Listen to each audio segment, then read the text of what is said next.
the most realistic online racing sim ever made.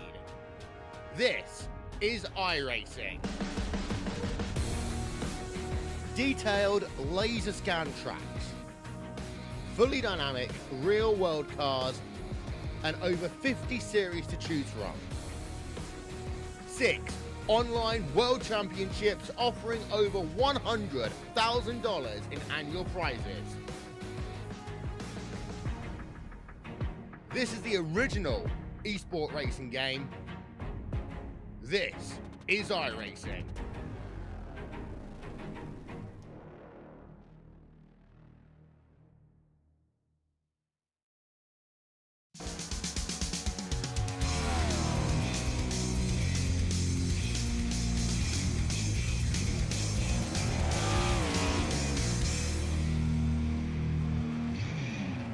Well, hello, ladies and gentlemen, and welcome to the Turn 3 Racing Network, as tonight we're here with OP Racing Grand National Series as they bring you the FSR Motocomplex presented by Zach Workman. We are at Talladega tonight, and I am your host for tonight's festivities.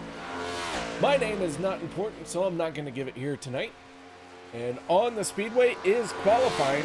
Just have a bit over 1 minute for qualifying.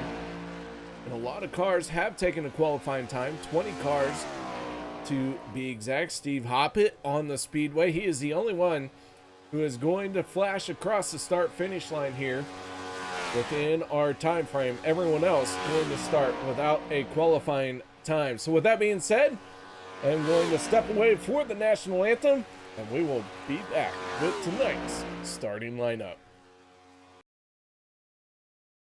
We take you down onto the track for our opening ceremonies.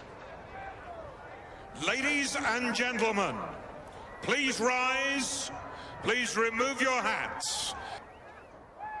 Oh, say, can you see by the dawn's early light what so proudly we hailed at the twilight's last gleaming, whose broad stripes and bright stars through the perilous flight o'er the ramparts we watched were so gallantly streaming, and the rocket's red glare, the bombs bursting in air, gave proof through the night that our flag was still there. Oh, say does that star-spangled banner yet wave o'er the land of the free and the home of the brave?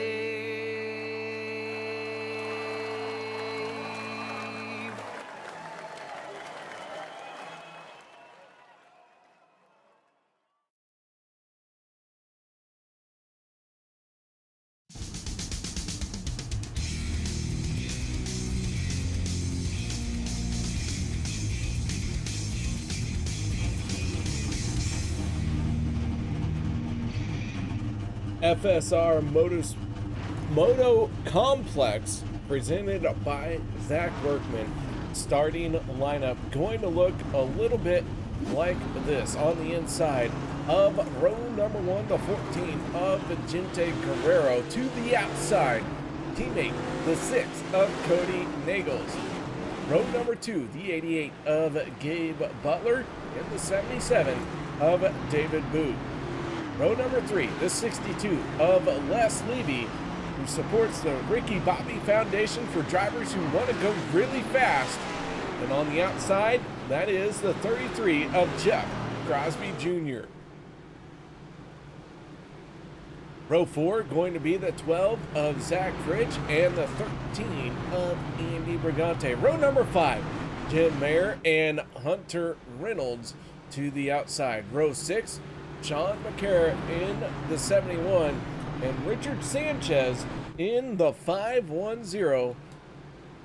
Row number 7, Jimmy Reynolds in the 17 and the 46 of David Overstreet. Dawson Wise, fellow commentator on Monday nights on the racetrack here tonight. We'll keep a close eye on him. And PJ Cox on the outside of row number 8. Row 9, the 53 of Dave Hunt in Stanley Jr. Row 10, Bubba Winningham in the 66. Keep an eye on this one. He's a young and upcoming driver. Air quotes, couldn't see him. We'll see what happens with this rookie. Nate Warren in the 2 on the outside.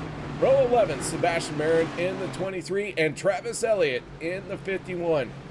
Zach Workman and Brian Kimbler make up row number 12. Row 13, Eric Laurie and Dana Shepard. I see you, Dan Parent. I see you, Derek Donna. Row number, that are David Livingston and Jeff Crosby Sr. Lynn McNeese and Adam Kilday make up row 15. Row 16, Andrew Schroeder and Steve Hoppett. And that is our 32-car field here tonight. As the green flag comes out, we're underway for the first time here tonight in the FSR Motocomplex presented by Zach Workman. Side by side, the field heads off into turn number 1. Vicente Guerrero gets that early lead here in the next gen. One car dropping down to the inside. That is the 12 of Zach Fritsch. He falls down the order very quickly.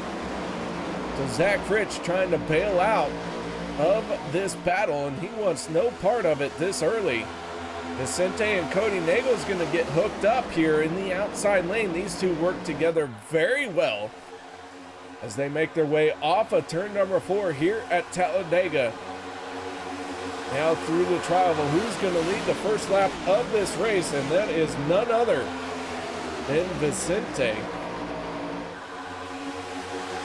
And man, that middle lane really is pulled ahead, and the 6 of Cody Nagel's got a shot from the 33. He had to take evasive action and drop down to the inside, so Cody Nagel's now your race leader, and Jeff Crosby Jr. in the 33 pushing on that back bumper, and Cody Nagels makes a move to the outside. Oh, and he got turned by his teammate, and he did not get lined up there. And a big scuffle in the opening laps here tonight, and that came from just being off by quite a bit. So yellow flag out for the first time, and this was a big one.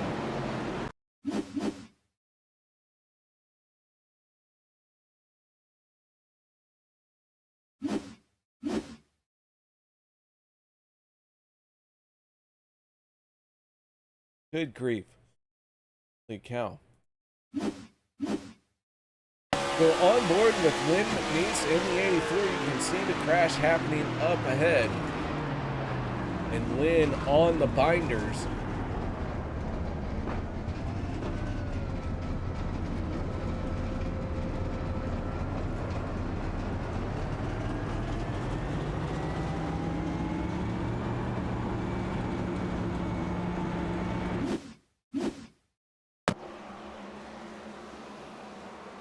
Steve Hoppett in the 131 trying to pick his way through. You can see the back half of this field hard on the brakes. And I know what you're saying. Why are we looking at the back half of the field? Well, we're looking for ARCA brakes because they always put on a show. But here we can see the 6 is already sideways.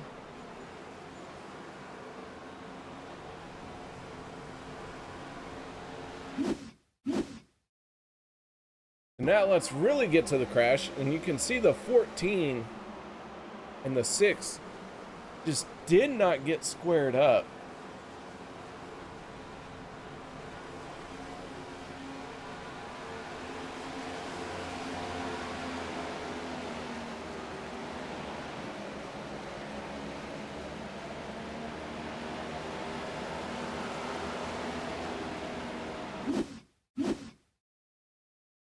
Let's see if we can't take another look from the blimp cam here. You see the 6 moves up to the high side, and the 14 has... And the 14 had a choice. You could hit the back bumper or make a move to the inside. And let's throw in the fact that we are at corner entry. So the 14 goes, oh, I can't hit you at corner entry. That's going to upset it. So he moves down to the inside. And, well, things didn't work out either way. I think the 6 made that move too late. Put a little too much faith in the teammate. That's my call. Whether or not it's right or wrong, that is my call. But it looked like maybe the 6 of Cody Nagels said, I'm going to move up to the outside here with my teammate. He did it right at corner entry, and his teammate said, oh my goodness, I can't spin him out. I have to make a move to the inside. And, well, they weren't on the same page right there. All I have to say.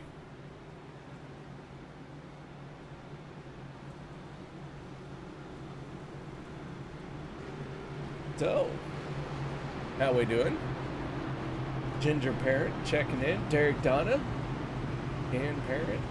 Thank you very much, guys, for coming by and saying hello. Hope you stick around for the whole show, and I do hope you cheer loudly and often for your favorite driver here tonight.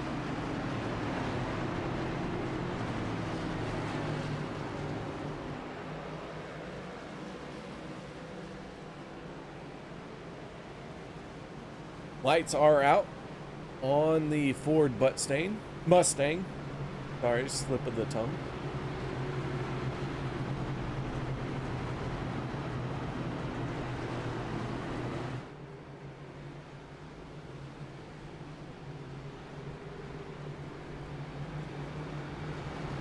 Jeff Crosby Jr. and David Livingston going to make up row number 1 for this restart. The 62 of Les Levy and the 53 of Dave Hunt. Row number 2. Row number 3 going to be made up of Nate Warren and Stanley Jr. Sorry, it took me a moment.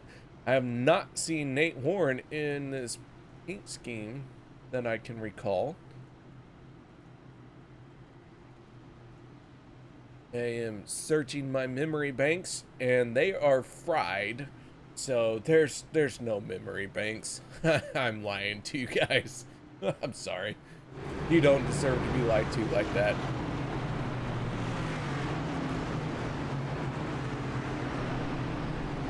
Dana was starting 27th. Yeah, Dana has worked forward 14 positions. Dana Shepard right now in the outside, kind of middle pack.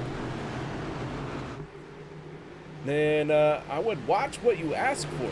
Ginger will get loud, and I don't know if you want that this early. Derek, I'm a race fan. I've had race cars in my ears for years. You have to get loud just to talk to me. Don't threaten me with a good time. So here we go. Green flag is out once again. We are back underway. And the 33 of Jeff Crosby Jr. leading down on the inside line. David Livingston in the 50, trying to build some momentum to the outside.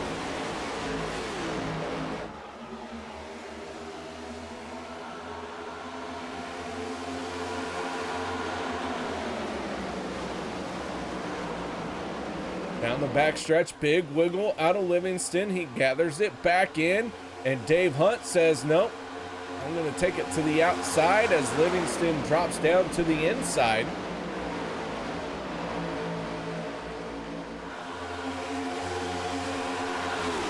And already, oh my goodness, a couple drivers trying to trim off some paint on the right side of their race car.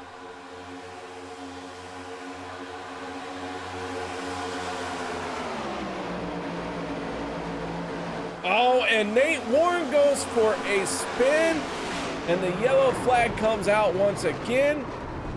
The 85 of Adam Kilday involved. Andy Brigante very slow. Hunter Reynolds, who is the only car not on the lead lap, trying to pick his way through. David Overstreet looking at that money line inside wall.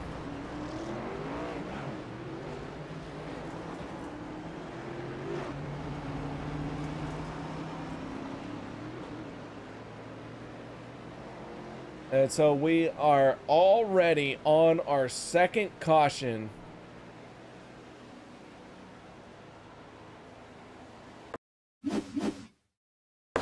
Take a look here.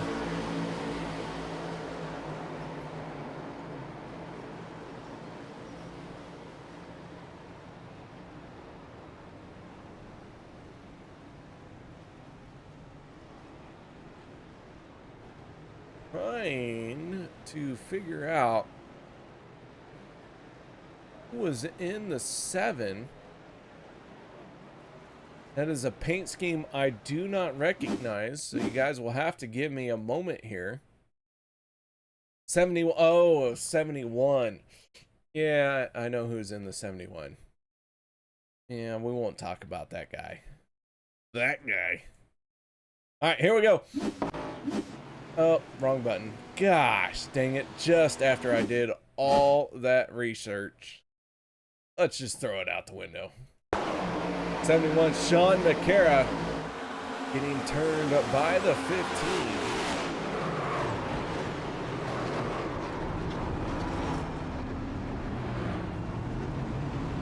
I shouldn't say getting turned by the 15.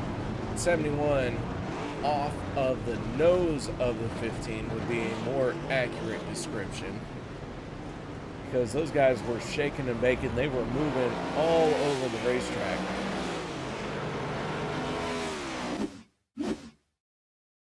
Go on board with the driver of the 15.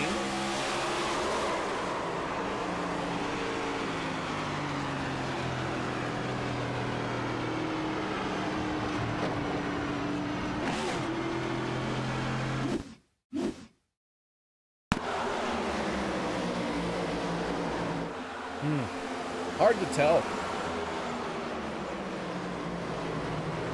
I do like that paint scheme on the 15 though. Looks good. Alright, so the drivers have come down pit road, topped off the fuel tanks, and well, maybe taking some tires.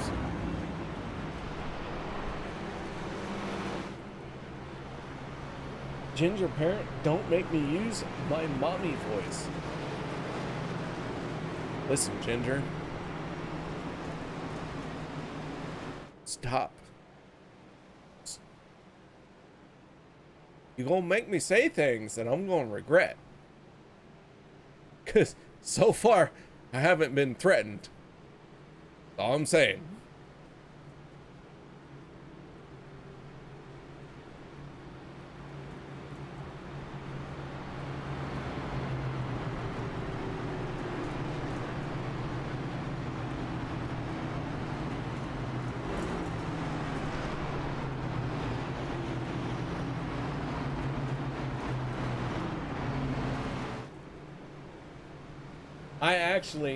I do real racing, real life racing. I'm still a weekend warrior, so not a professional, but I do have a receiver, and race control does talk to me often, or not to me, but you know, I hear race control talking, and I will say that the person I prefer the most at my racetrack is the one that is the mom, the one that is not the dad. But I do prefer the mom side when it comes to being told where I need to be, what I'm supposed to do. Oh yeah, fine, Ginger. Not gonna hurt this broadcast, Eddie. Listen, They got me behind the microphone. You can't make it any worse.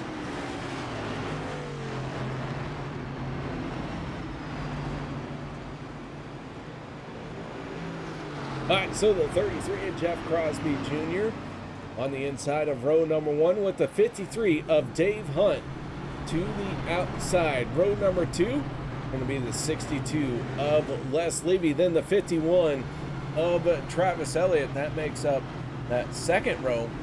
And then our third row for this restart, the 41 of Stanley Jr., then the 22 of PJ Cox.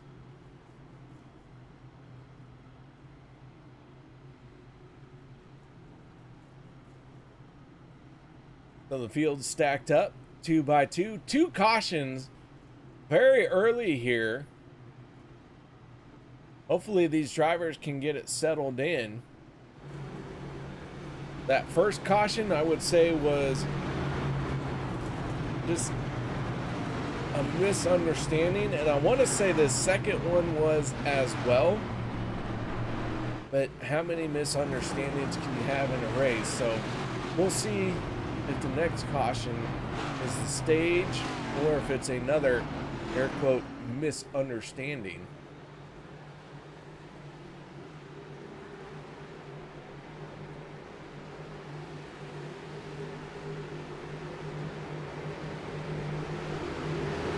I am using creative liberty with my words. Speaking of liberties, where's Liberty Firewind when I need him?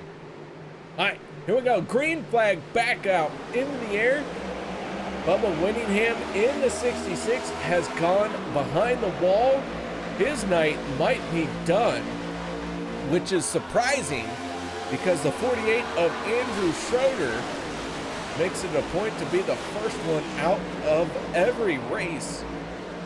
And he is still in this one, so Bubba going to get the honor of being the first one out of the race.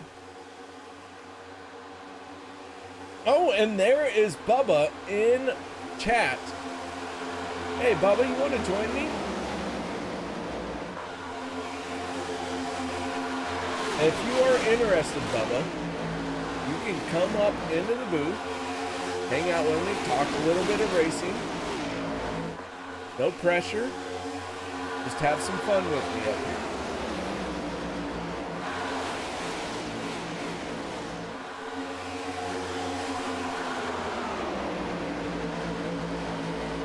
As the race lead goes to the 51 of Travis Elliott. 53 of Dave Hunt down on the inside.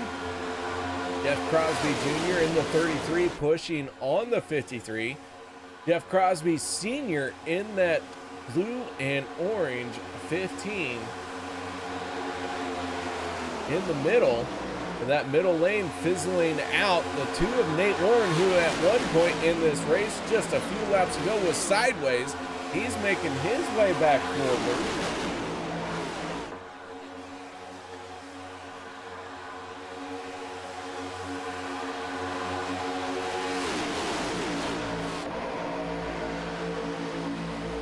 And so this outside lane, one car into the wall, one car making a move down to the inside. That is Sean McCara. Meanwhile, fastest lap of the race, where everyone just got turned, but the fastest lap of the race, everyone's fastest lap just got turned.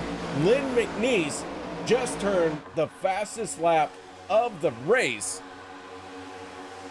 So business picking up out there as we're working lap 13 of 70. We will have a stage break at the halfway point as Lynn McNeese in that Western Auto pink scheme. One of, I would say, it's definitely a top 10 paint scheme for me. And I'm not sure if it's my top 5, but definitely a top 10. That Western Auto paint scheme out of Lynn McNeese. And now we have to move to Sebastian Marin, who just turned the fastest lap of the race. And the rest of the field returns the favor, turning their best laps as well.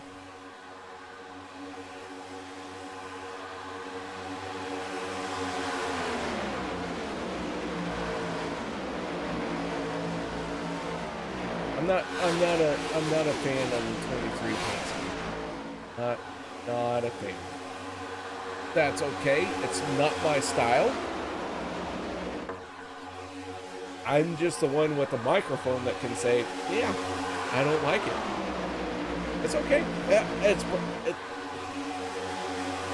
I'm sure there was some effort and some work put into it. But that color combination does not appeal to me. Whatever. Just gonna go throw up. Oh look, a new car to talk about. Hunter Reynolds has the fastest lap of the race now. How about this? These guys are getting faster and faster. We're working lap 15. And for the last 4 laps, each time around, they have turned faster laps. Like my score sheet showing green. Like all green. Like these guys all went faster. Hunter Reynolds had the fastest lap. This time around, let's see what we get. Just about 4 to 5 of them got it that time. Their best lap of the race. So we are at maximum speed. It has taken a few laps to get there. And Sean McCara is our race leader. Waiting to see if Bubba Winningham really going to join me.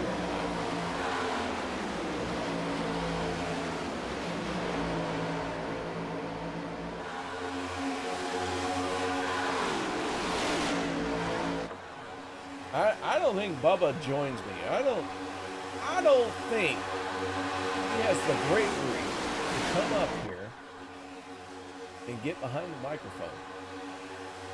Yes, I am trying to call him out. That's okay if he doesn't look. I am just trying to call him out just a little bit. As Sean McCara in the 71 continues to be our race leader. Nate Warren going to give a shot to the back bumper of the 2, and everyone wiggles because of it. And that gives the race lead to...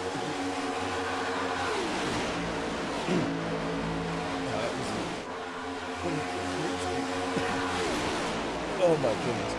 All right, I'm sorry, Sebastian. I'm sorry. I had to, because for me, that one's rough, but that one's rough. Les Levy in the 62, taking over the top spot.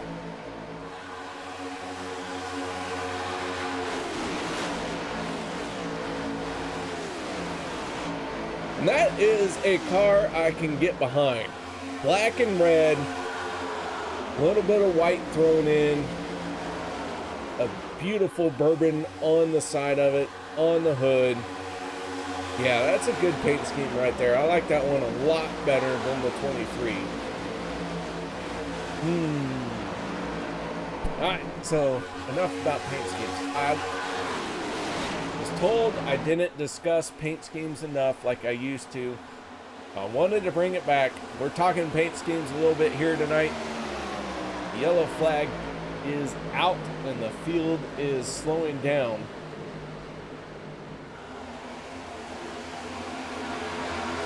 And I believe there's some issues at the back of the pack. Eric Lurie in the 071. Andy Brigante making contact, and around these two go.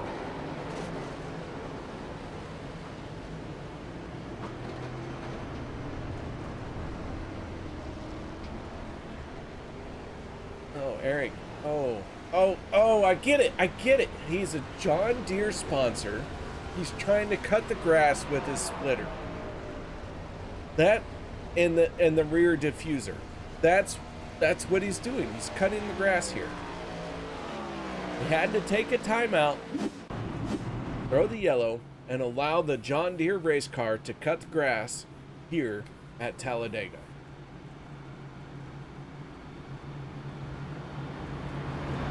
All right, this will be the final time that they can come down pit road. Remember, this stage is ended at the halfway mark of this race. So at the completion of lap 35. So this is the final time they will be on pit road.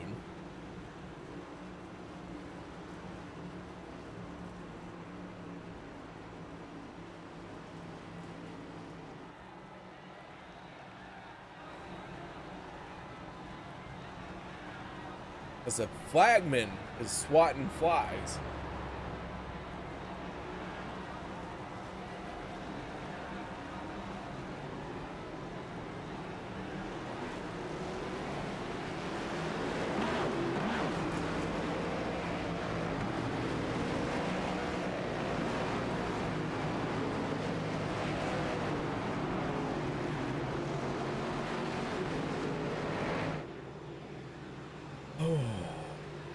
All right.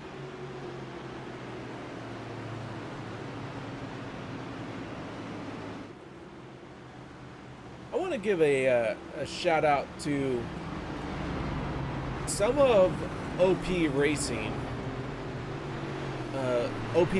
members who we don't talk a lot about that do some work behind the scenes. One of them being the league admins, league owners. So Alex Green taking back over, and Zach Fritsch, Jimmy Reynolds, these guys all have a big part in making not only the league happen, but the broadcast that you all get to participate in. But behind the scenes of all of that is my good buddy Peter DeBorgia. And I call him my good buddy because we talk on a regular basis. I enjoy what he has to say. I enjoy his criticisms, and I also enjoy his hard work. He has spent some time in the booth with me, and then he wisely said, I have to get out of the booth. Mostly because of me. It's fine. It's whatever. I like my popcorn and in a specific way, and Peter doesn't like the popcorn in a specific way. But Peter is doing a great job behind the scenes, providing graphics season after season, and he has provided graphics once again to this broadcast. However,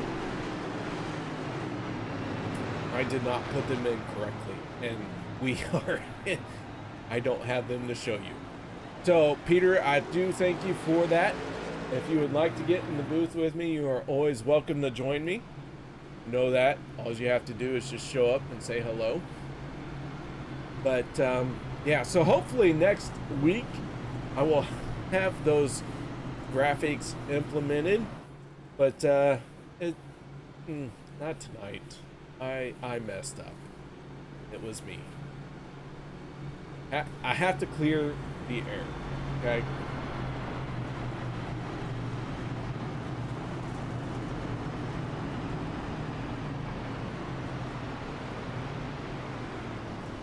All right, so the lights are out on the Ford Mustang.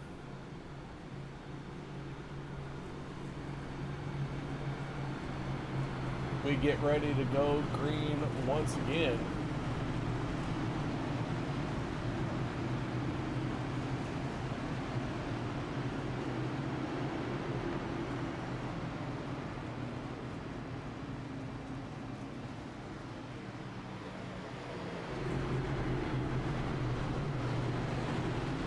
Give me just a moment here. Kind of figure something out here.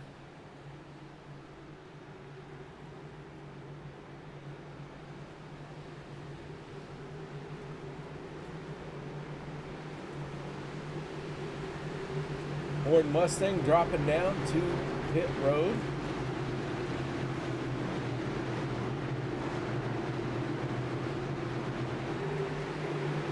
Field makes its way through the trioval. Les Levy in the 62. Andrew Schroeder in the 48. Despite the fact that he is a New York Jets fan, he finds himself on the front row. And we are back underway once again.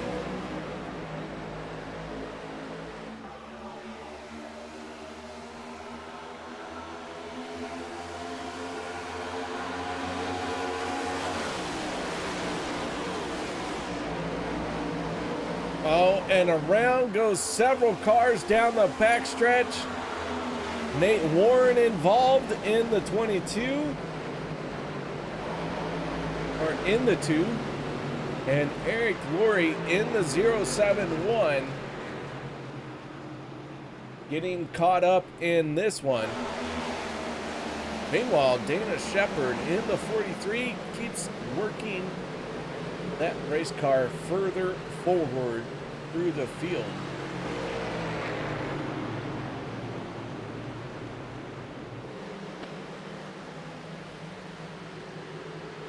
Let's see if we can figure out what happened to the 071 and the 2 of Nate Warren.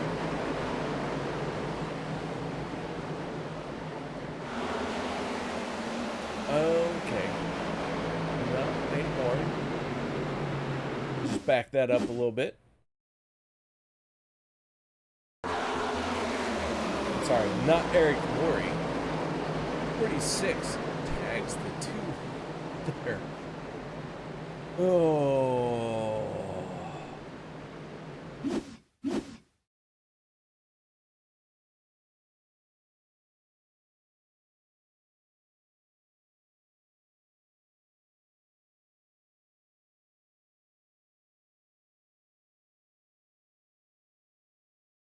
Mm-hmm.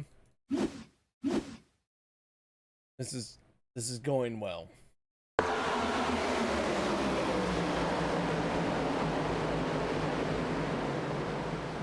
I am trying to find what put Nate Warren down to the inside.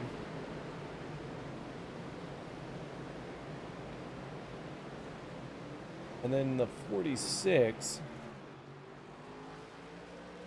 Hello? Hello? Earth to KR? KR, you got your ears on? No. You don't? No. Huh. I'll come back again. Okay. Okay, I'm back. Hey, Okay. KR, you got your ears on? No, they're removable. Oh. Wow, that's new. Right? Yeah. So what's up, Zach? How you doing? I'm pretty good. How are you? I'm here. That's good. I wanted to show you a little trick that I found. Yeah. All right, hold on. The last time you showed me a trick. No, that wasn't a trick.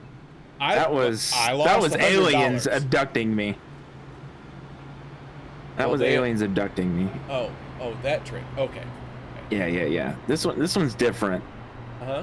Surprisingly, this doesn't hurt my car. Okay. So hang on, we got to go out of turn 4 here, and that'll be able to show you. So make sure when we're coming into turn 3 and 4, you need to get in my cockpit view so you can take this full-on experience with me. Yeah. I'm scared. Oh yeah. Like I said, it's out of 4, so we can sit here for a second. By the way, I'm running 13th. I'm close to the top 10 here. We got 10 more laps to the stage. Think I can get anything? No. No, I don't think so either. All right, so where am I supposed to watch? Yep, cockpit view right now. Right on me. now?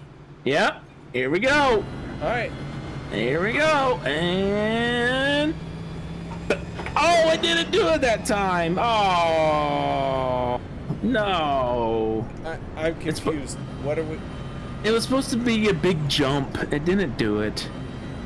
I did it. I've done it every single time during the pace laps now, except like I guess this time it was just it knew you were watching, so it was like, yeah, we're not jumping for KR. So what you're saying is you have performance issues.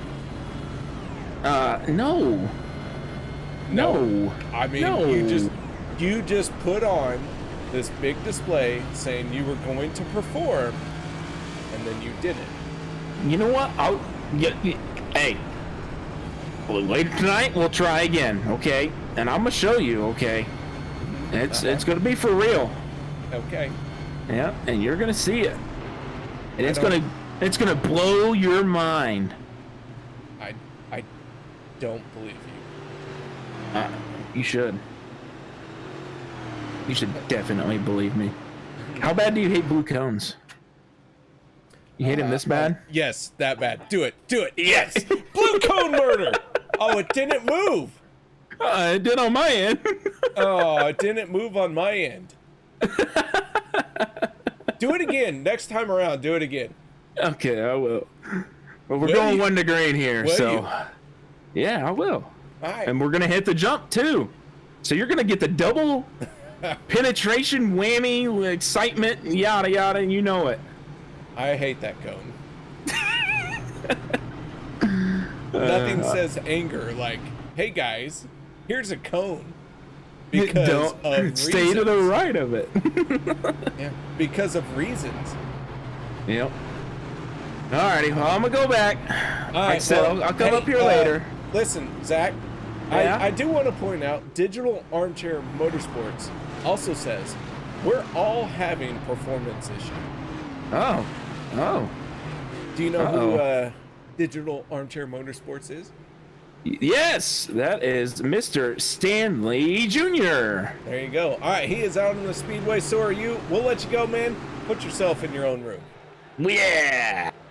All right, Ford Mustang dropping down to the inside, and we get ready to fire them off once again.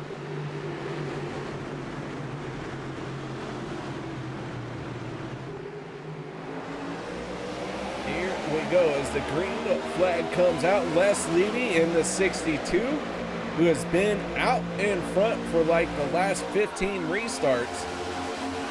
Says, all right, we gotta do it again. So here we go. Gabe Butler in the 88 loses all his momentum as that group of drivers that was behind him kind of all scattered.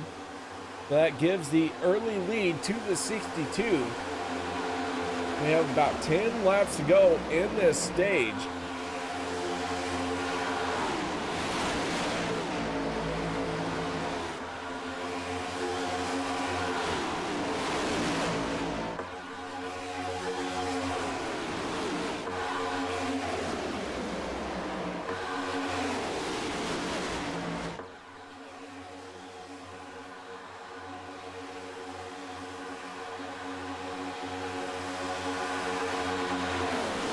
So the 62 of Les Levy has the race lead. We're 3 wide. The 12 of Zach Fridge, who has been having some performance issues, whether it's stage fright or whatever. Oh, oh, Zach Workman, close to that wall. Ginger Parent. Oh, and yep, there they go. They dead. Oh, it killed all of them. They're all dead. No one's limping away from this one. Nate Warren trying to find a way to get through.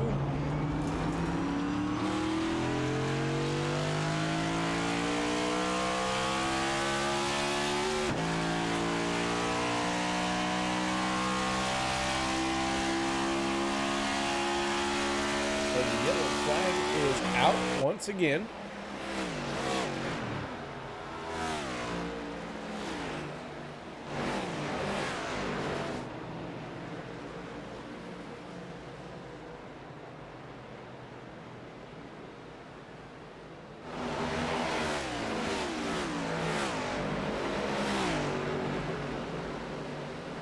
Let me back this up here and see what I can see.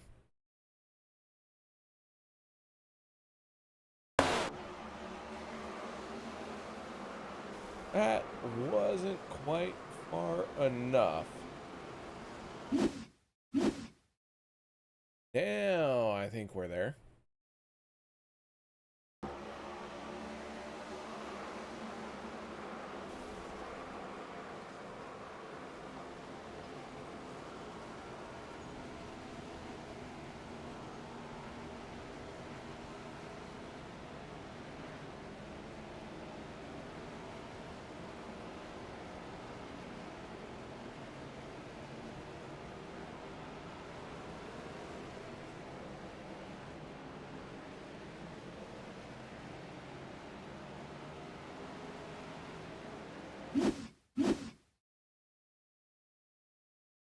on the board with Dana Shepard.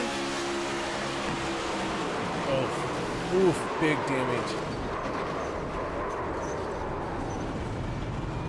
Just nowhere to go for the driver of the 43.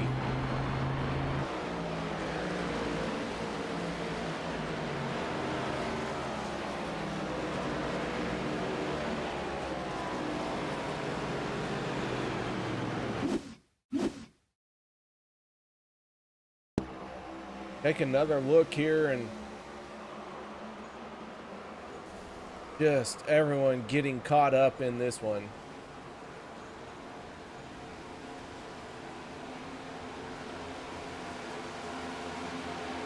Mixmaster PJ, always welcome in the booth, but I get it.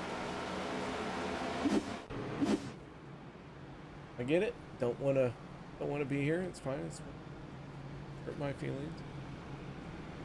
All right, guys. I will be right back after this quick break.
You wanted the best, you got him 4 abreast. Often imitated, never duplicated. The greatest show on dirt, the World of Outlaws.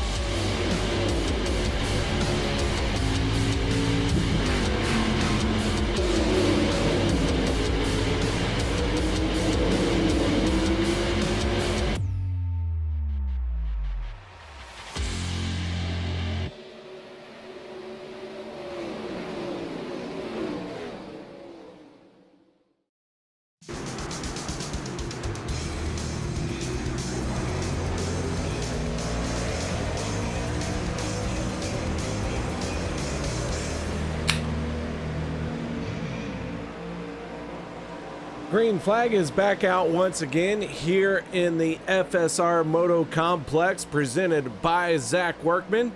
The 62 of Les Levy trying to win this stage, doing all he can, surviving all of these restarts. And now Andrew Schroeder, who has found a way to take over the race lead And now Zach Workman says, I think I will. Workman in the 19, out in front. Richard Sanchez in the 510 on his back bumper.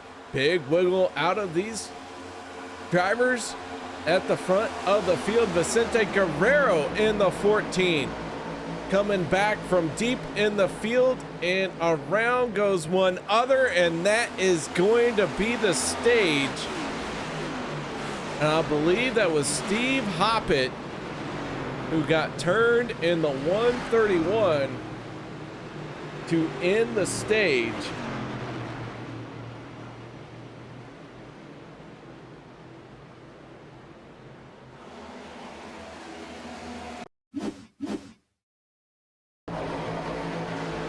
Steve Hoppett and Jeff Crosby Jr. making contact just outside of the tri-oval.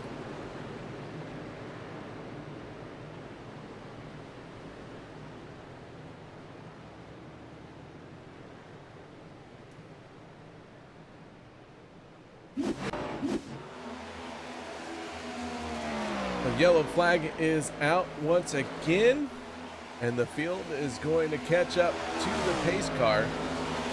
So we have a moment to take another quick break, and then we will be back to talk to our stage winner.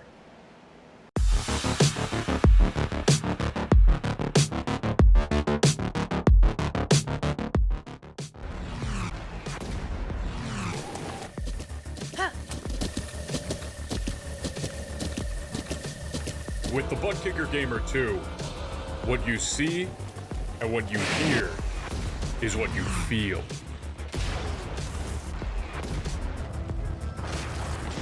Butt Kicker. The future is feeling.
So winning the race off of pit road and winning stage number 1, or the stage here tonight, that is the 510 of Richard Sanchez. And let's see if we can't get a quick word in with him. Mr. Sanchez, you got your ears on? What's up, buddy? Oh, the caution count, maybe? Yeah, I have a feeling it's not gonna slow down anytime soon either. All right, well, this 510 found a way to win the stage. You had to gain 11 spots from where you qualified to make it happen. Tell us what you were doing out there, and how did you beat Les Levy? I have no idea. I got a bunch of damage, got most of it repaired, and in that last wreck, I made up a bunch of spots, and I just got lucky because I've caught every other wreck besides that. Have you burned your fast repair yet? No, sir. Still hanging on to it. Oh, that's going to be valuable. All right, so what's going on out there? We've had quite a few cautions in this opening stage. We're at the halfway mark now. So how are the drivers feeling? They feel like if they get a run, they don't want to let up and stop. Just keep going. That's the way it looks. Well, do do you have to keep going for a reason, or what? What, like? I think it's instincts. You get that run, and you know you just don't want to let it go and let up and just live to fight again. Instead, they'll keep going. If they get an opening, they'll try to force the opening. All right, man. Well, I get it. I understand. All right.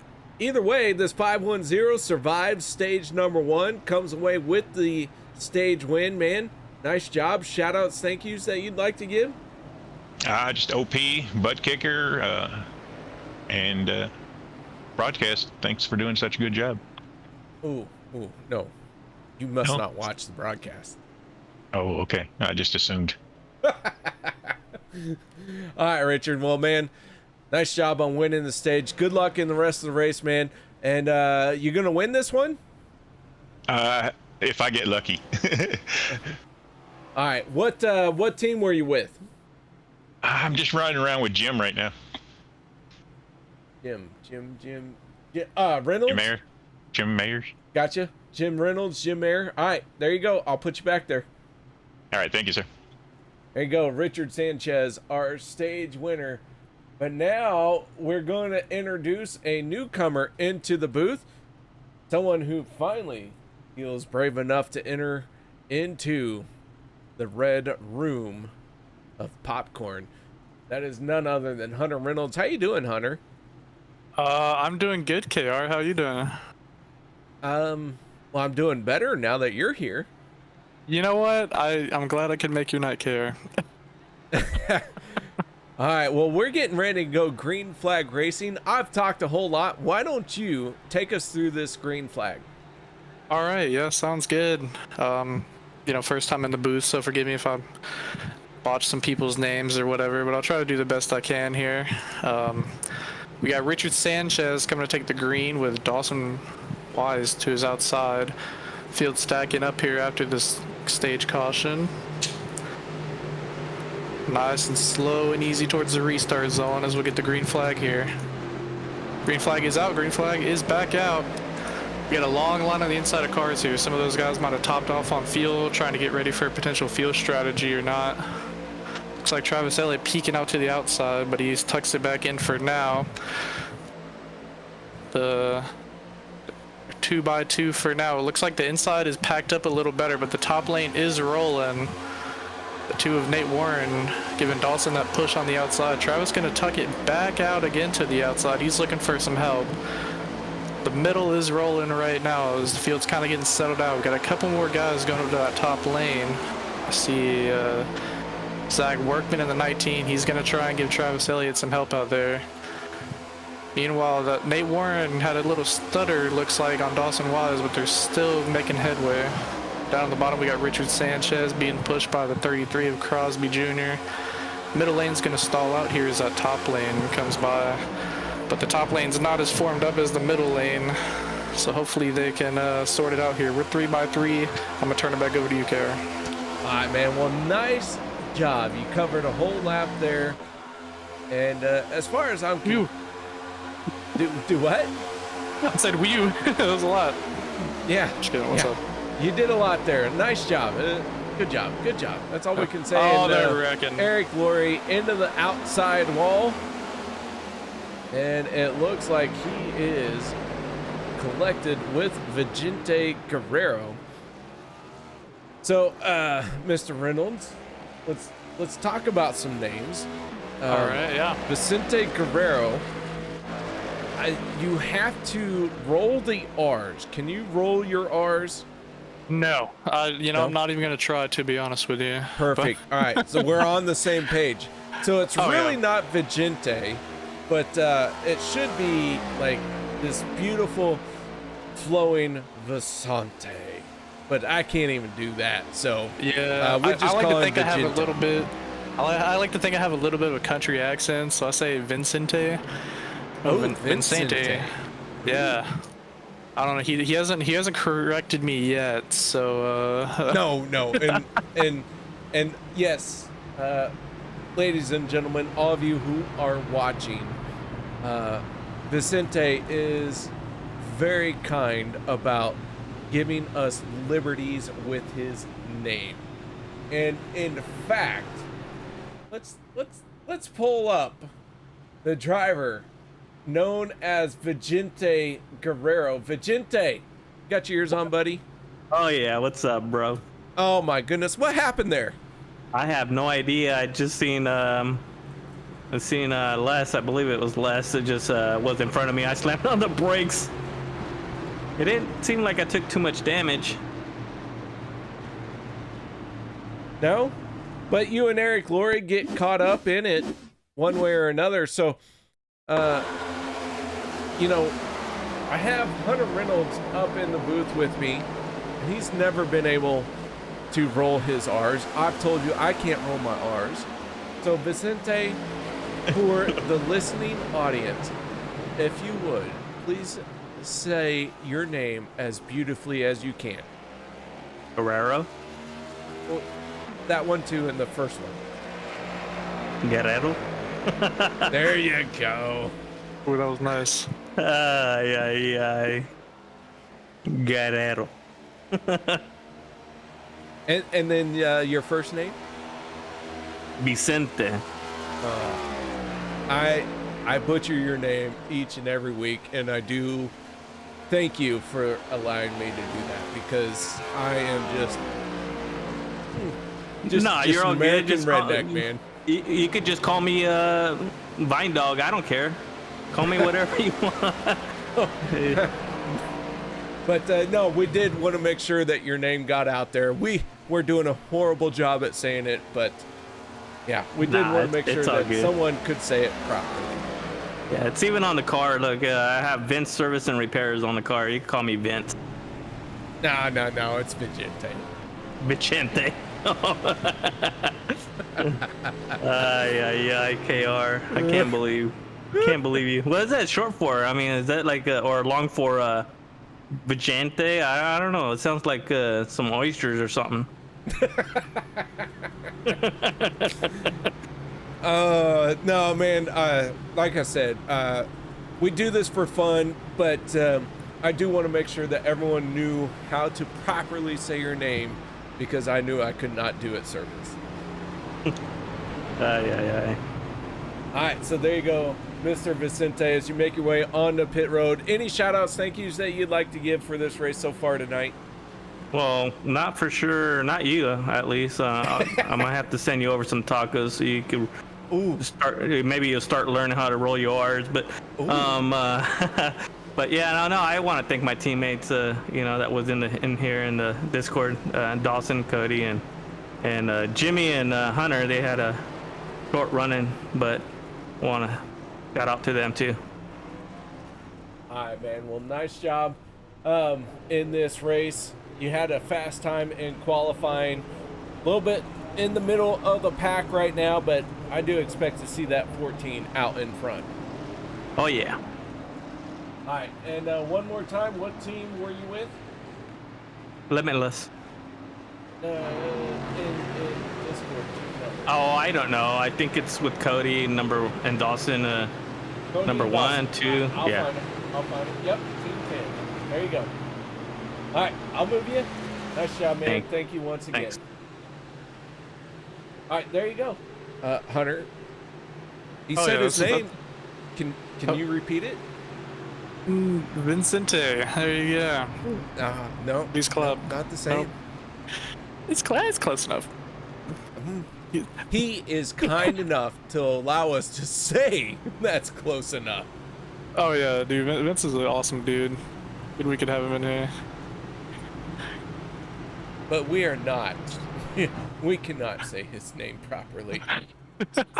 We're not special. We're not cool enough. We are some homeboys from the Midwest. We cannot say that. Shoot, I'm from Florida, man. I mean, I feel Midwestern, but I mean, others would argue, of course.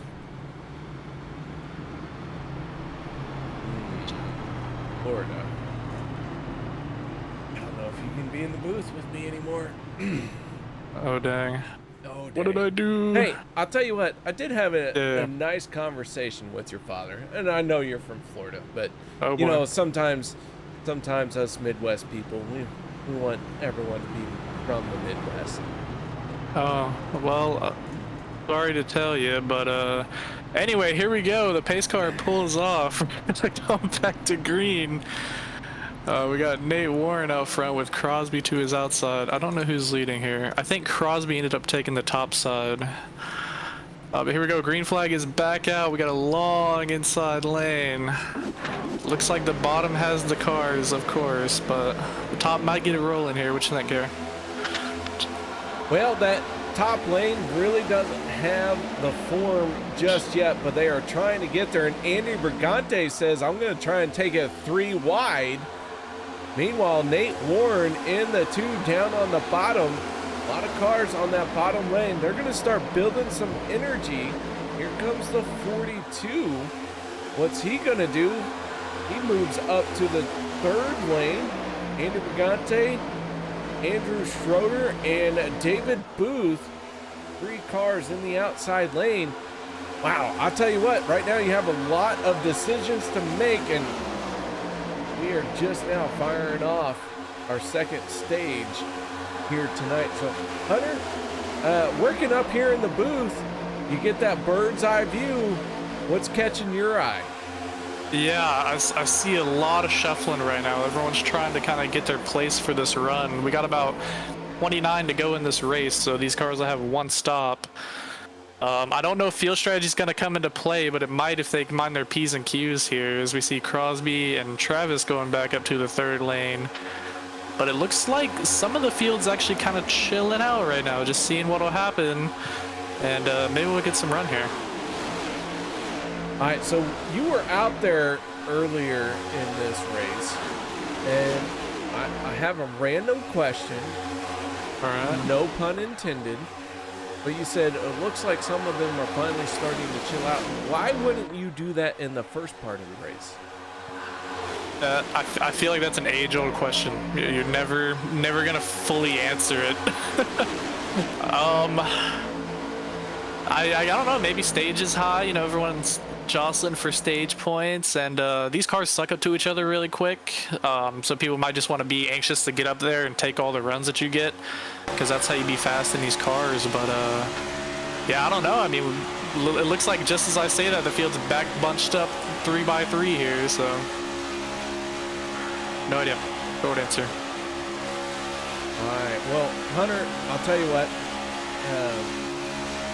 At the end of this race, we're going to talk about getting you back into real racing with what I do. And as we ride on board, just a moment.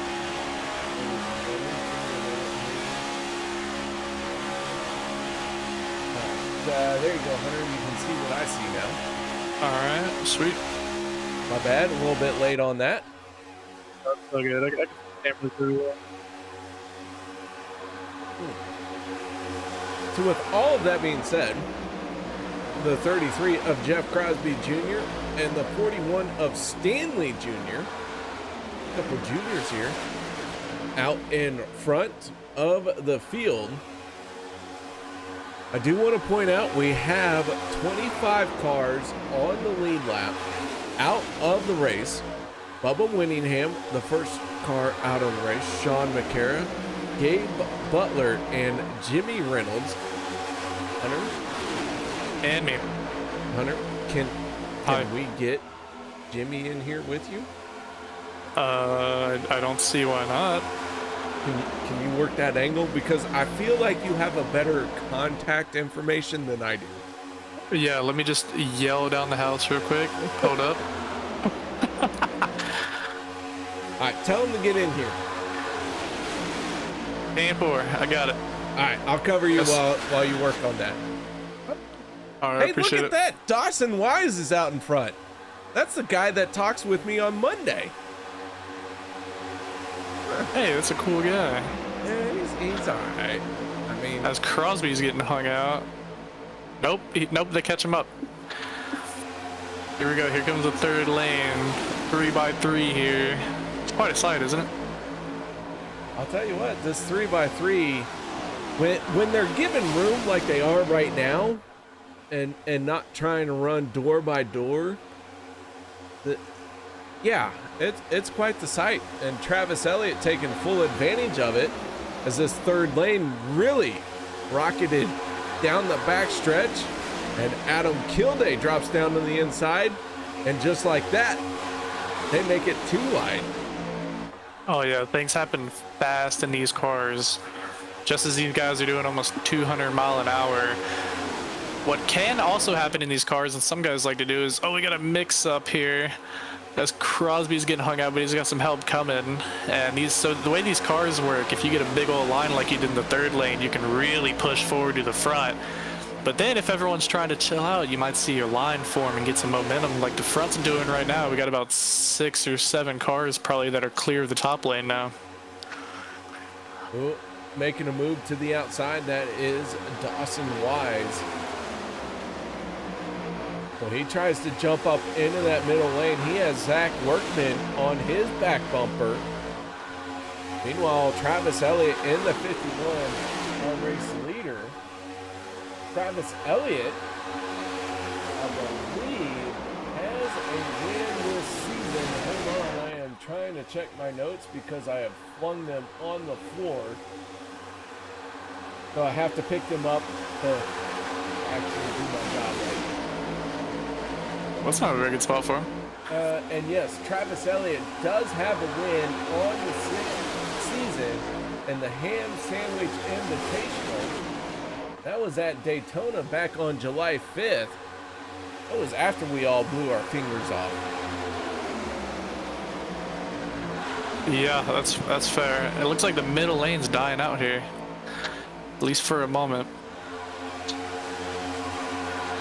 So Sanchez, our stage winner, back to the front, and we are going to have 22 laps to go, and the 51 tried to drop down to the inside. He was not clear, and we are going to have a huge crash on the front stretch right here where everyone could see that mistake by the 51.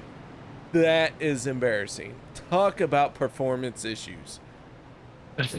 That was a pretty big wreck there, I do say. It looked like he was trying to get the 23 of Sebastian Marin to come down with him, and just some decisions were made. Some decisions were made. Yeah. No comment on good or bad, just decisions. Decisions were made. You're not wrong. Let's take another look on board with the 51. And that's one of those where you think you're clear, you're not clear, or you're hoping you're clear. Either way, the 51 was not clear. And did he pay the consequences of that, along with quite a few other drivers? Let's go on board with Dawson Wise as we head through the tri-oval. See the contact, and Dawson almost got through it.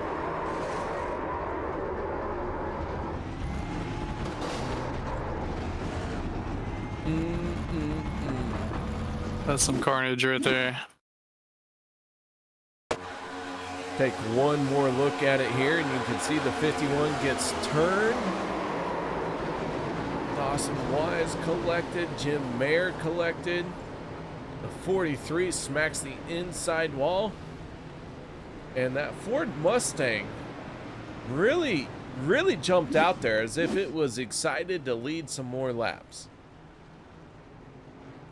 Let's be honest, it's the only time a Ford can lead a lap. Hey, there must have fighting words right there. I'm poking the bear. I know what I'm doing. Yep, okay, alright. That's fine. All right, Hunter, how we doing here? Did we get Jimmy yet? Yeah, we got some new friends up in the booth now. We got Jimmy, and oh god, we have another straggler. Let's talk to Jimmy first. Jimmy, how you doing, sir? I'm doing well, and yourself? Well, I am up in the broadcast booth. I got my popcorn, and I have a race with I have a race to call with Hunter, and that looks like Jimmy and Zach Fridge.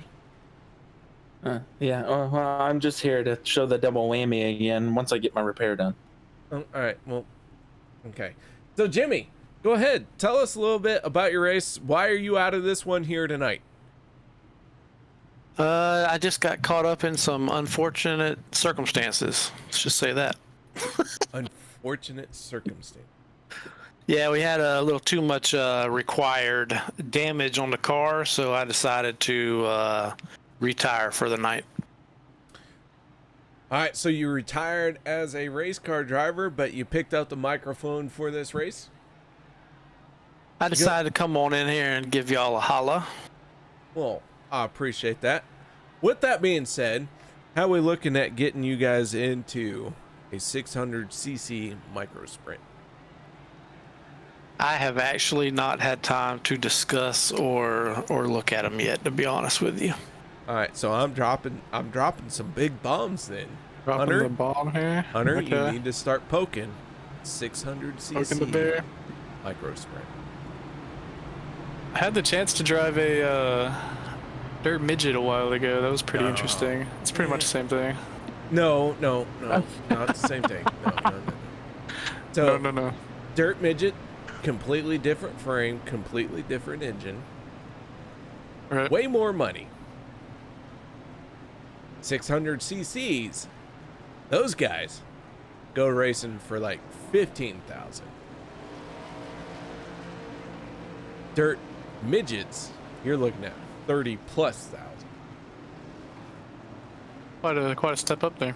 Quite a step up. And things happen a little bit slower in the midget than they do in the micros. So How fast are you going on those things? Depends on the track, but it's all about scale.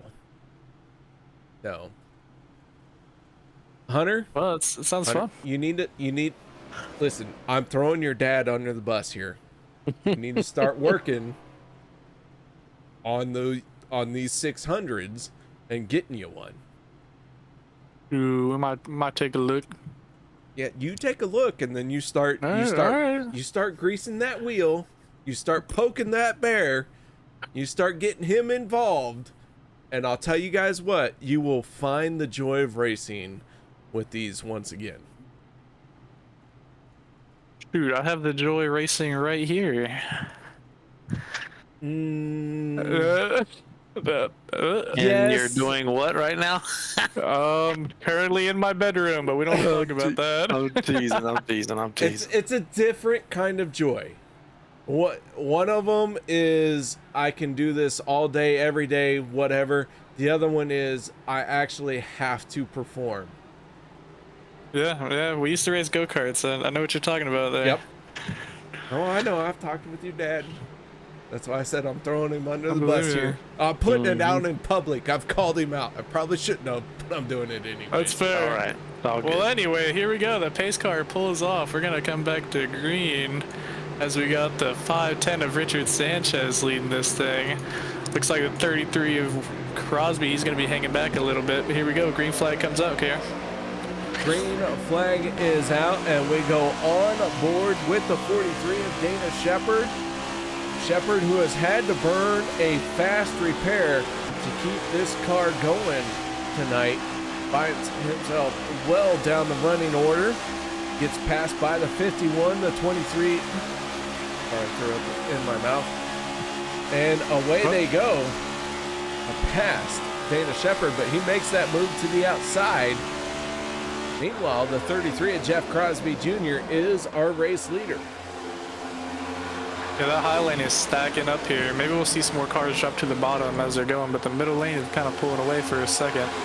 As Crosby leads it, he's being pushed by David Overstreet. And they have a little breakaway right now. All right, Jimmy. So this is, I believe, your first time in the booth. So here's how we'll do this. I'll say something, Hunter will say something, and then you will say something, and we'll just kind of go through that rotation. You good with that, Mr. Reynolds? I'd rather just y'all two handle it for now, because I don't really have a good view on this race right now, so I wouldn't be very good at it. Yeah. Well, then, when we address you, just say the best thing that you can. Like, KR is awesome. Right? Hey, we got some awesome 3-wide racing going on right now, boys. Perfect. There you go. Yeah. You are not wrong in what you just said there. Yeah, I can see that much. All right, Hunter, take it away for a moment. All right, well, we got 17 laps to go here. That's probably the edge of this fuel tank if you're running full bore. 4 wide for a minute back in the pack. It looks like they're gonna keep it straight. Good for them. Oop. Oh, as one gets turned into the wall, we got a big wreck again. Seabass is involved, David Booth involved, bunch of cars. Maybe that broadcast curse got it that way. Well, I said it earlier and it took him 10 laps to wreck, so, you know, I didn't think it was gonna go out that quick. I'm pretty sure David Booth is going to have a conversation with you two about cursing him. Yeah, that was quite I think he needs a tow truck right now. Oh, don't. As long as he's not Joey Logano, we'll probably be all right. I agree with that. All right, let's take a look at this crash. Vicente Guerrero and David Booth make contact that sends the 77 around. He goes up and over. Big time damage to the 77.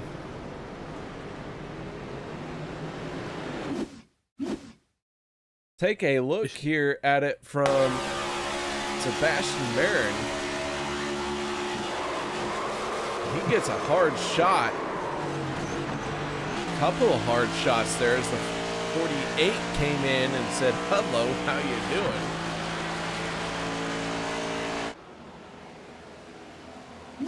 doing?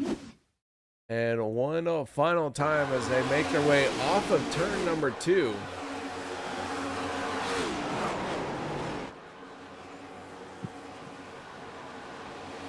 Man, I am glad I'm not David Booth. That one, he has a motion rig. And his crash was a lot of motion.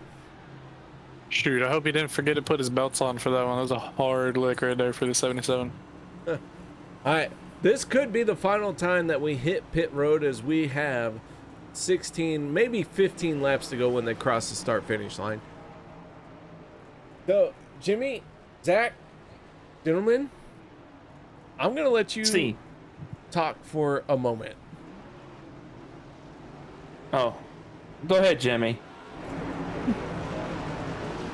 No, I insist, Zach. Hey, I just came up here to tease him because I'm trying to show him this jump that's at the end of turn 4.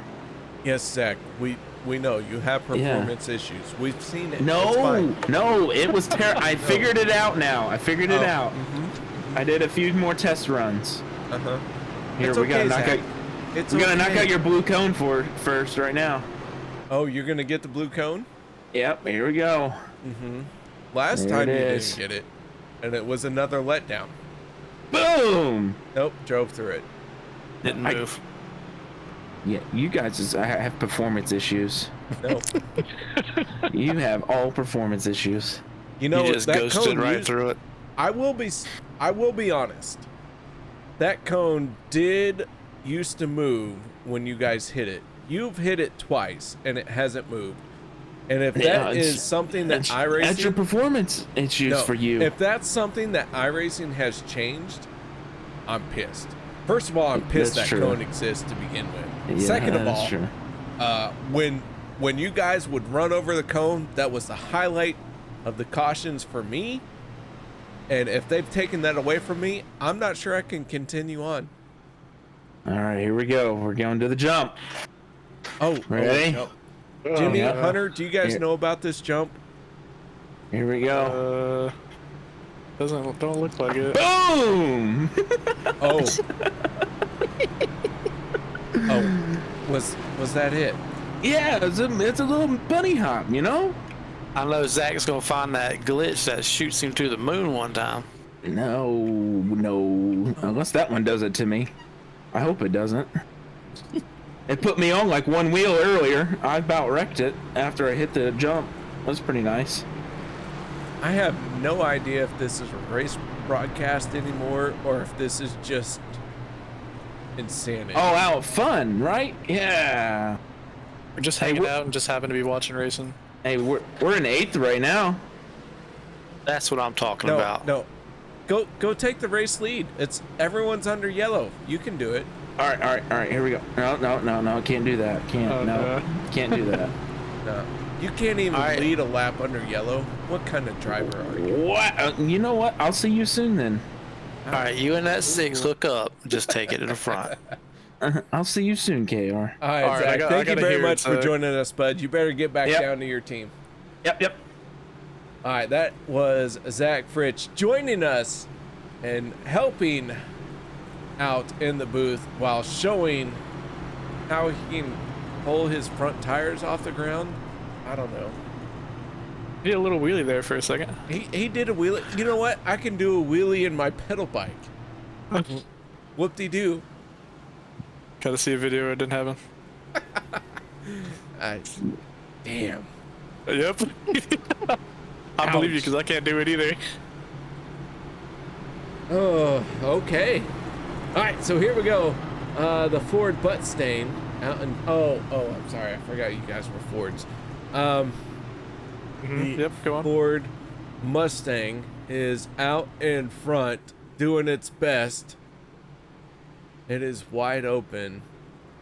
Meanwhile, there's a Chevy on the front row saying we need to go faster. Oh crap, I messed up. Jimmy, why don't you call this green flag lap? Okay. Yeah. Let's see what you got. Go for it, bud. Let it loose. They're fixing to go green, and let's see. Pace car's off. It should be kicking up at any moment. Got Travis Elliott on the inside, 33 on the outside, and the green. Green. 33 looks like he's got a little jump going on. Travis falling back a little bit, and they on the in-car camera. All right. That's all I got for right now. Go ahead, take it over, Hunter. So we go at the back of the field here as we see Dana Shepard in the 43 try to gain some speed on this restart. He's fallen back quite a bit behind the 2 of Nate Warren. Guys, you were out here tonight. How hard is it to stay in the draft? These things actually suck up pretty easily, so you can ride, a couple tenths behind the guy in front of you and still be able to come back unless you got major damage. So hopefully those guys can form up and catch back up here in a second. All right, we are back already, 3 wide racing. We have 12 laps to go. Jimmy, as a driver out here, when you get to that 10 to 12 laps to go, what's your plan? What are you trying to do? I'm trying to find the dance partner and hit the high lane, or preferably the lane that's getting the most motion to the front, which is usually the high lane, but tonight it seems like it's the low lane more than the high lane tonight. But that's what I usually try to plan to do, is get as much motion as I can to the front. So at this point, with 10 to 12 laps to go, you said you're looking for your partner. Do you have an idea at this point who you're going to work with, or are you still trying to find someone with the right plan? Usually if you're in your your channel with your buddies, usually try to hook up with one of them, but you kind of know, when you're racing these races long enough, you kind of know who's going to work with you and who's not, and who's good at certain cars and who's not. So you just try to do your best to hook up with the best person you can to make the moves to the front. All right, well, Hunter, you're no stranger to victory lane, multiple OP race wins. So with that being said, how do you approach these final few laps? Yeah, 10-15 to go is pedal to the metal, no holds bound. And I'm watching some of these guys up here, that's what they're doing. But the next gen has a little bit of a different strategy. You don't want to be out front for the last lap. So these guys are going to try and get close without pushing that barrier, it looks like. But yeah, 10 to go. For me, it's either no holds bound, or, you know, if it's a different car, we're stacked up 3 wide, maybe just avoid the wreck. Depends on who you're around, depends on the night. But I'd say in general, 10 laps to go, yeah, these guys are full bore. All right, so it's time to go all out. And listen, I have to ask you two, Sebastian Marin's paint scheme. How do you feel about that? I haven't gotten a good chance to look at it. Let's see. He's loud and proud. Oh, okay. It's interesting. I'd say it works. Works pretty well. It works? Works, yeah. What are your opinions on that? It works for what? I mean, you slap a wrap on a car, you put your sponsors on it, you make some squiggly lines, and good to go. All right, well, there you go. That is, I will say, it does work like you described it. That is a Nexus Esports paint scheme. Somehow, some way, they slap some sponsors on it, and if we get the chance to, I would love to talk to the 23 of Sebastian Marin about this one. Normally I have my favorite paint scheme of the race, but I have to give this 23, this is not my favorite paint scheme. You don't like the Lego dude on the front? There's a lot I don't like. The Lego dude is not the issue. Alright. I like that DuPont paint scheme going on. With which one? The 899 of Brian. His DuPont paint scheme with the red, white, and blue on it.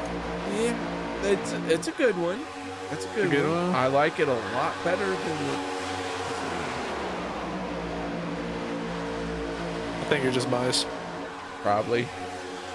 I mean, he's in a Chevy. I mean, he gotta get an extra bonus points, you know? Yeah. Another more red, white, and blue paint scheme. The 46 of David Overstreet did just turn the fastest lap of this race, turning a 48.91. Where is... Oh yeah, they're cooking right now. Everyone's trying to get their place here with coming to 6 to go where they want to be at for the finish of this thing. Jimmy, 6 laps to go. Have you found your partner? Who is it? And what are you looking for now? I would hope I found my partner, but the way they're in a single file line right now, you just trying to wait on somebody to jump with you. See if somebody will make a move with you and team up and try to take over. Make up some ground, which it looks like that's what that outside lane's doing. So if you're the 33, put yourself in the 33 shoes. What are you trying to do here? Trying to keep them boys behind me at the moment. I don't want them to get around me. Once they get around you, they're probably going to train you back a little ways, and it's going to be hard to make that ground up to get back up to the top. All right. So I'm trying to. I'm rear view driving right now. A lot of rear view driving right now for sure, and I get that. Hunter, how do you execute that plan? Meaning, you don't want anyone to go around you, so how wide do you make your car, and when do you say it's too far, I can't make that block? Well, obviously you want to be as wide as possible. But these cars, some of these people, if they get together, they'll have a huge head of steam, and that's probably when I would call it quits. As far as being in the #1 spot right now, I'm not gonna be too happy about it. It might look good right now. Crosby Jr.'s doing a great job. He's got a workman pushing on the back bumper. But once it comes 1 lap to go, 2 to go, these guys start forming up and tandeming for a lap or two. Anything could happen. I think you want to be that guy around his back door, either the 19 or the 23 Sebastian Marin sitting pretty right now. All right, well, I'll tell you what, everyone's single file right now, and it has been quite a while since we have turned this many laps under green flag. So, you know, both of you guys talked about jockeying for position, finding that right place to be. As they make their way off of turn number 4, we're going to have 3 laps to go this time. And we find ourselves with the first, let's say, first 14 cars in this race, all in a group. So if you have to be someone in this pack, Jimmy, who do you want to be in this pack right now? Probably want to be Zach or Sebastian. And hope that somebody goes with me when we go around them. They're going to eventually try to go around to 33. I just don't know when. I was hoping to see that second line form up and come to the front with them. So this is going to be a very interesting ending, I'm pretty sure. All right. Well, if you're the 19 of Workman right now, you're almost thinking about trying to super cool that engine and maybe holding these boys off. You want to push your teammate to a win. So this could go any way whenever they form up on the outside and get a full head of steam. All right, we now have 2 laps to go, 2.5 miles, 2.66 to be exact, to try and settle this out. Once that white flag comes out, this race is going to end one way or another with no more extra laps. So the 33 at Jeff Crosby Jr. has had that solid run on the inside lane. Les Levy in the 62 is trying to work that third lane, and David Overstreet in the 46 in the second lane, but not a lot of coherent line leaders and follow-ups behind them. The 33 looks like he's settling in. Guys, we're on the last lap. Final time around. Real quick, Hunter, take us through this one down the backstretch. Yeah, it looks like they're trying back there to get something formed up. They're beating and banging 3 wide. Looks like someone pulls out that looks like 41 going around. They're wrecking behind them. The 33 is still out front. The 19 might push his teammates. Seabass gets his nose in there. The 19's gone. Here comes the rest of the field behind him. He's going to suck up to the 33. 91, he's got the 6 behind him. They're going to go around. They're side drafting each other. Cody's going to push. Zach Workman in the middle. Here they go 3 wide. 41's hung out. 33's hung out. 19's going to go around him. He spins him. Cody comes up in the middle. They're beating and banging. It looks like Cody's got the push right now, and Cody Niegels, the number 6 car, will take the win. Cody Nagels in the 6 picks up the win. Dawson Wise brings it home in second. And third place going to the 41 of Stanley Jr. Wow. How about that finish? That was a wild one right there. That was wild. That was wild. I knew it. That was wild. So, let's go. All right, these guys got to slow down. They got to get settled in. Let's take a moment and watch the white flag lap from the 6 of Cody Nagels, because he was kind of deep across the white flag line, up along the wall, tucked in behind the 42 of Dawson Wise. Onto the backstretch. These guys really are right now just trying to hold on and dig and dig. Meanwhile, at the front, you saw the 23, the 19, they get shuffled out. The 6 is hooked up with the 41 of Stanley Jr. They make a move to the outside, and Cody Nagels makes that move. He doesn't go with the 41 of Stanley Jr. He drops down to the middle. And wow, that crash with the 19 and the 33 is what gave that win to the 6 of Cody Nagels. That was a clean win for the 6. Man, that was a chess match right there. The pieces are moving at 200 mile an hour.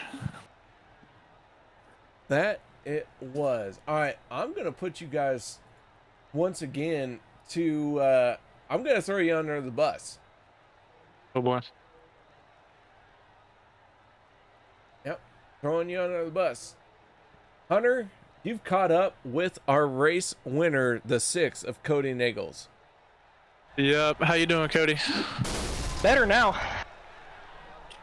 Can you give us a little shakedown of what you were feeling there? That was a wild last lap for you, man.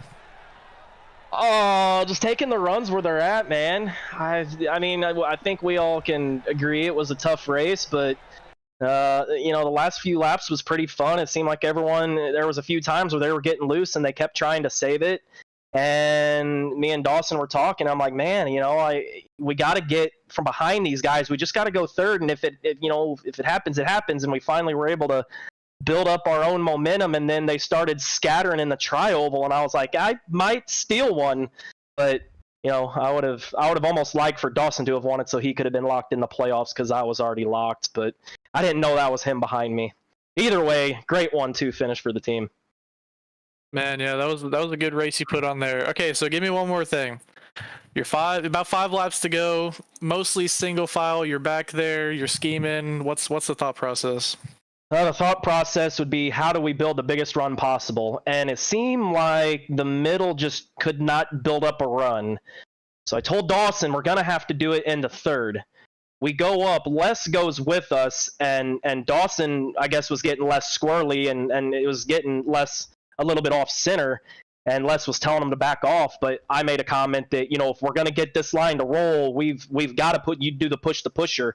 If you're not pushing the pusher, you can't get to the front. So the thought was just a tandem and hope to God we didn't wreck each other. And I need to go back and look at that finish to see how many people actually wrecked, if anyone did. But I was just looking in front of me there at the end. I know there was quite a bit of trouble in the tri-oval, but it's just about pushing the pusher, tandem, and build up the biggest run you can, and hopefully you have the run at the line, because if you don't, you're going to lose about 10 spots. Thankfully, it was the other way around, and I felt like we gained about 10 on the last lap. Yeah, that was a good job you put on there, slicing and dicing and getting around those guys wrecking out front. Well, good job out here tonight, Cody. Do you have anyone you'd like to shout out or thank? Yeah, I want to thank KR for having to. I feel like maybe I'll just call it for what it is. He's put up with some maybe less than stellar shows, and I promise we're gonna improve it, man. We don't want it, you don't want it. The fans at home, they want to see it get cleaned up a little bit. I promise it will get better. So thank you, KR, for everything you do. Jimmy, Hunter, thanks for hopping up in the booth and helping KR. Thank all the OP brass for putting on a fantastic league, and I want to thank all my Limitless teammates, and especially Dawson there at the end for helping me secure the victory and the 1-2 finish for the team. And last shout out to my grandpa, who is now in occupational and physical therapy, trying to get on the road to recovery. I love you, Grandpa. All right, well, there you have it. That is Cody Nagels, our race winner. Nice job, Cody, on getting it done. Congratulations on the race win. All right, now I'm going to throw Jimmy under the bus. And Jimmy, you have caught up with Dawson Wise, our second place finisher. Hey, Dawson, nice job on your second place tonight. Let's get in your head a little bit and tell me about that last lap for you. Oh my gosh, where do I start? Me and Cody, we were just trying to get something done there. I mean, I'm sure y'all could see it. We tried and tried, but it was so hard to get to the front. Finally, on the last lap, we got hooked up with Les, and we were able to actually get around him. And somehow I saved the car in two. I have no idea how I kept it straight, but we kept our composure. I gave Cody a shove, the seas parted, and all of a sudden we were 1-2 at the end of the tri-oval. Man, that's I did not think I'd be here, but hey, here we are. That was fun. Man, that's awesome. Did you have any cars left tonight, or was that your last one? No, from about 20 to go, I was on my last car, and I actually got about a minute and a half of damage with, I don't know, 15 laps to go and fixed it and just kind of made my way back up and realized that, it is what it is. I was just gonna have to go for it because it's great. It's a great points day for me, but at the same time I'm on the mindset that I got to go win races. So just to be in it at the end, I think was good. I mean, that was great. And to hold my last car for that long after, man, it was chaotic to say the least. A lot of guys did not survive the whole race. So to make it to the end and to get this good a finish on my last car, that felt really good. Man, that's awesome. Hey, what was your thoughts when you were sitting back there in the pack and it was a few laps left and you were watching the field, and what was going through your head back then? Just a lot of figuring out what we were going to be able to do. We tried a lot of times, and we ended up stuck on the bottom for a long time there on that last run because the middle kind of stalled and we were just stuck. So we were just waiting for the opportunity. I think that's the biggest thing is we were just waiting. And once we got a gap to get up, I think we had a lot of ground to make up. So obviously I was not very optimistic. I was like, all right, well, they're going to wreck at the front, coming to the checkers, and I'm going to gain some spots. But somehow we made it happen. It's just a lot about picking the runs. We had to wait. Obviously, we saw it all night where a guy would go to the lead, myself included, and a lap and a half later, they were cycled back to about 12th. So we had to wait until about 2 laps to go to really seriously make our way to the front. But we did it. And so, as it got later in the race, I was telling Cody, we're going to have to just do something eventually. And if it doesn't work, it doesn't work. It can't get any worse than we were at. So I think that's the best way to put it. Oh man, that's awesome. That was a good gambling deal there. Good job on your second place. Is there anybody you'd like to thank? Yeah, thanks KR for putting on this broadcast. Thanks you guys for jumping up here and taking my spot on a Wednesday night. Big thanks to all the admins at OP, yourself and Fritchie and all those guys, Alex that's not here tonight. Thanks to them for putting the race on. This is a lot of fun. Tonight ended up being a lot of fun. Thanks to my teammates Cody and Vince tonight. They were a big help, as well as you and Hunter early on in the race. But especially me and Cody right there. We have a level of communication that's off the charts, and I think that helped a lot. So thanks to everybody watching, and that's about it, I think. All right, cool. There you go, Dawson Wise, bringing it home on our second step of the podium. But now it is time for me to catch up with our final driver on the podium here tonight, and that is none other than the 41 of Stanley Jr. Stanley, how you doing, man? Yeah, we're having a blast, man. Jimmy, Hunter, how you guys doing? Doing well, man. Doing well. Wish I was down there racing with y'all, but it is what it is, and I'm glad you got your third place tonight, buddy. Yes, sir. I was just going for a top 5, top 10, no big clean, and it just worked out. Cody gave me a great push at the end. I didn't think he was going to stay with me, but I'm happy with the finish. All right, talking about that finish, Stanley, you were kind of behind the 22, and then you started making moves off of turn number 2. Tell us a little bit about what you were seeing. What happened once you took the white flag? Everything was happening so fast, man. You're looking for holes. You're looking for who's got the momentum. You just kind of go where you can. Like I said, try not to cause no problems. It just worked out in our favor. Well, I would say you didn't cause problems on that white flag lap. You did a great job. You picked the right lanes, and you got your first podium finish of this season. So great job, man, here tonight in getting all of that done. And can we expect to see the 41 on the podium a few more times this season? We've been doing this about 2 years now on OP. I enjoy it, man. I love the racing. Everybody's aggressive. They're quality drivers. This is actually our first race that we have finished without getting wrecked. So I think it's getting better. Also, everybody's going to be a little more patient. Everybody's working on it, so I think we'll be up there. All right, man. Well, I'll tell you what. I am a big fan of the Stanley Jr. number 41. I think there's a lot to have happening this season for the 41, and for you to hit your podium the first time here tonight, that's huge, man. Nice job. Shout outs, thank yous that you need to give for it. Oh man, thanks to guys back in the shop working with me all week. Thank you guys for putting this thing on, man. Y'all are great. Of course, OP and the guys we race with, man. Appreciate y'all doing it every week. All right, Stanley, man, I appreciate it. Thank you so much for coming in and doing this interview. I know it's not easy, so thank you very much. Thank you guys. Again, enjoyed it. Have a great night. Yeah, you too, buddy. There we go. That is the 41 of Stanley Jr. All right, guys. Hunter, Jimmy, both of you have the last name of Reynolds. What'd you guys think about tonight? That was a wild one for sure.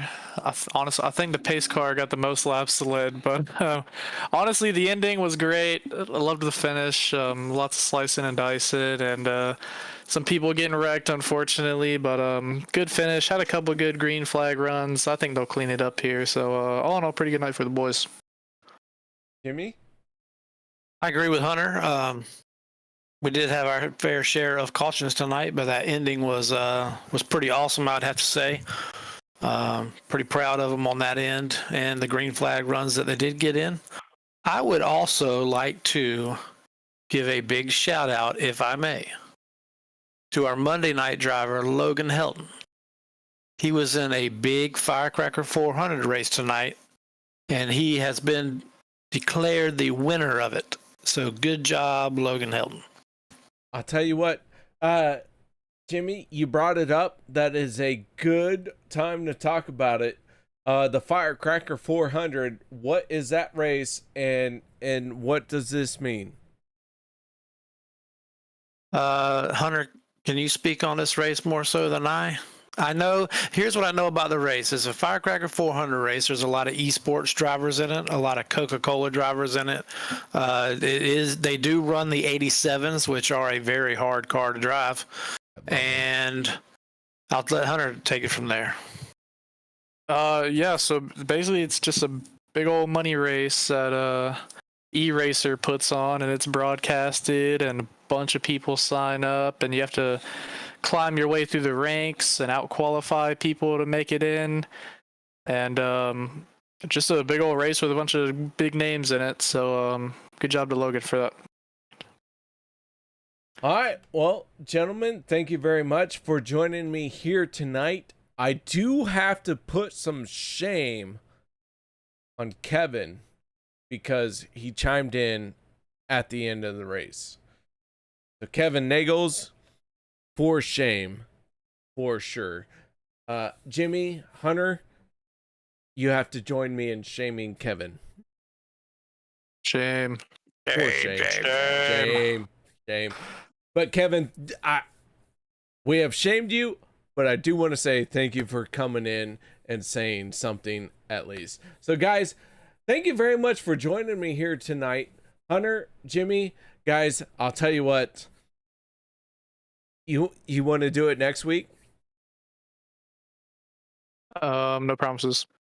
No promise. I'll think about it. That tells me that you guys want to drive more than you want to talk, and I have no qualms about that. I'd rather be a driver than a microphone talker. So guys, thank you very much for joining me tonight.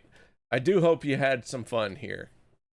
I did, and I have a different view on what you do, KR. It is not easy coming up here and thinking about your words and being fluent as you are, and good job to you. I'm not very good at it, but I will try my best whenever I'm up here, buddy. But I appreciate everything you do, and good job to you. Yep, I'd have to say I agree. I have a new appreciation for what you do, Mr. KR. But it was fun nonetheless. Jimmy, and Jimmy, he said Mr. KR. I did. Am I old? Yes. Oh shit. You're old. He was just brought up that way. I try, no shame in it, Go ahead, Hunter.